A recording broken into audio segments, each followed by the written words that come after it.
আজকালের ব্যস্ত জীবনে খাওয়া-দাওয়ার অনিয়ম, শরীরচর্চার প্রতি অনীহা আর অস্বাস্থ্যকর জীবনযাপনের কারণে কোলেস্টেরলের সমস্যায় ভুগছেন অনেকেই। কখনো কখনো এর পেছনে জিনগত কারণও থাকে। খারাপ কোলেস্টেরল মানে এলডিএল বেড়ে গেলে হৃদরোগের ঝুঁকি বহুগুণে বেড়ে যায়।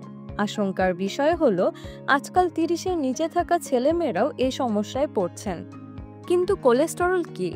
এটি এক ধরনের ফ্যাট যা প্রাণীদেহের প্রতিটি টিস্যুতে থাকে এবং বিভিন্ন শারীরবৃত্তীয় কাজে সাহায্য করে। রক্তে কোলেস্টেরল প্রবাহিত হয় প্রোটিনের সঙ্গে মিলে লিপোপ্রোটিন তৈরি করে। এটি শরীরের নানা গুরুত্বপূর্ণ হরমোন ও উপাদান তৈরির ক্ষেত্রেও প্রয়োজনীয়। তবে শরীরে এর পরিমাণ বেশি হয়ে গেলে বিপদ ডেকে আনতে পারে। কোলেস্টেরলের মাত্রা বেড়ে গেলে শুধু ওষুধ নয়, প্রয়োজন হয় লাইফস্টাইলে পরিবর্তন আনার।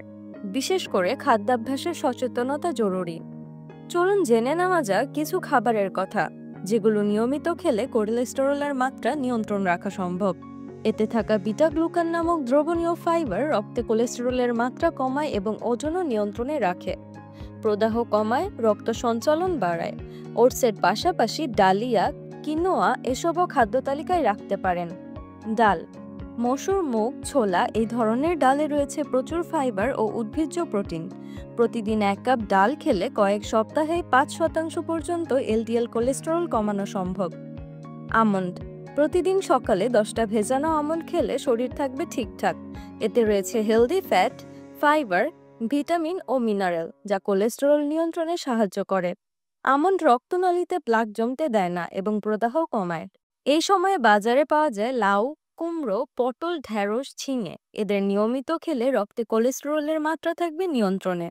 এসব সবজিতে রয়েছে ফাইবার ও অ্যান্টিঅক্সিডেন্ট যা হৃদরোগের ঝুঁকি কমায়। এছাড়াও মৌসুমী ফল খেতে ভুলবেন না। সতর্ক থাকুন, সুস্থ থাকুন। কোলেস্টেরল নিয়ন্ত্রণে রাখুন স্বাস্থ্যকর খাবার আর সচেতনতার মাধ্যমে।